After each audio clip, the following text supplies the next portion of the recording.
gelatin and mixed together lemonade from an entire tray of ice. Linda didn't like summer break, unlike everyone else at her high school. She made friends her freshman year and went to Wendy's or the movies with them on the weekends, but her friends went on trips to the beach or up north for the summer. She just sat around the house reading or walking through her neighborhood to lose weight. Her mother said that Linda would go around with the thick thighs and bulging waist that she had gained since she was 11, but she still walked in the afternoon, hoping to keep the milk, the pounds off, as well as exercise and her obsession with grapefruit. Her mother made Jell-O because it was the only other thing Linda consented to eating. Linda watched as her mother emptied the box of powder into a large glass bowl and stirred.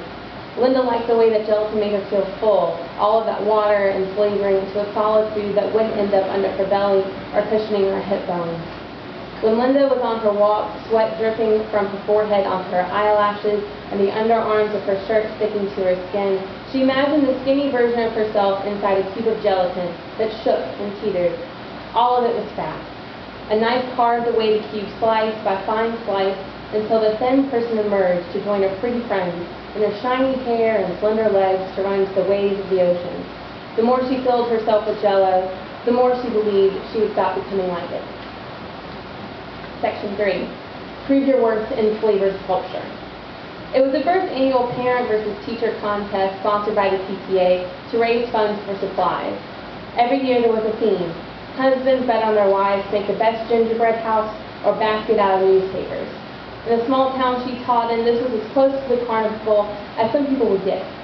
The mothers who didn't participate in the contest bet on the child's favorite teachers. The old art teacher, who retired the previous year, won the contest 23 times. This was Linda's first year teaching, and the theme was gelatin. She didn't want to seem like a failure of an art teacher. Plus, a girl in her 5th grade class came up to her and said that her mother was going to beat her. I'm the art teacher, she thought. It's just Jell-O. She drove to the grocery store and roamed the aisles, trying to think of what to make. There were 2 rows of Jell-O boxes. The store had ordered all the flavors for the contest. Cheesecake, butterscotch, grape, tapioca, Oreo. She saw a box of pumpkins. A pumpkin patch, she thought. She grabbed 3 boxes and put them in the buggy. She picked up a box of chocolate and pistachio for the stem and leaves. She drove to the school with a patch in different boxes. That night she set all of them up in the gym at her own table. She watched blonde mothers with jean jackets, large bags, and perfect nails set up their displays.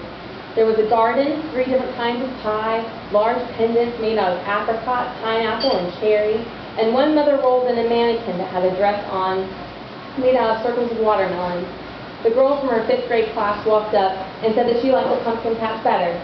Mama used margarita flavor and said I couldn't have it. Can I have some of yours? Sure, I guess, Linda said.